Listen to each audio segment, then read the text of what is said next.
ഇത് കേരളയുടെ പച്ചക്കറി കടയാണ്. എല്ലാം മലയാളിക്കാരുണ്ട്. ഇത് നമ്മുടെ നാട്ടുകാർ പിന്നെ മലയാളിക്കാരെല്ലാം മിക്സിങ് ഉണ്ട്.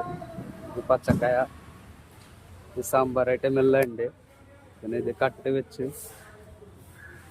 ഓർ തക്കാളി, ക്യാരറ്റ്, വെണ്ടക്ക, കൊത്തമര, പിന്നെ കത്രിക്ക എല്ലാ ഐറ്റം ഉണ്ട്.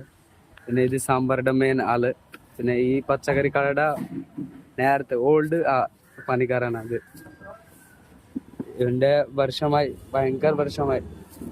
കണ്ടും തന്നെ ഇത് 22, പിന്നെ ഇതിന്റെ വർഷം 70 അല്ല. ഒന്ന് പറഞ്ഞിട്ട് ഇവിടെ എത്ര വർഷമായി?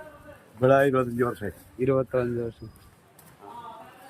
സാമ്പാർ എല്ലാ സാമ്പാർ കിട്ടും ഈ ചരണല്ലൂർ റോഡിന്റെ സൈഡില് പിന്നെ കേസ്ക്കാണ്. ഭയങ്കര വലിയ കടയാണ്, ഹോൾസെയിൽ കട. ഏത് ഐറ്റം വേണോ എല്ലാം ഉണ്ട് ഇവിടെ തന്നെ.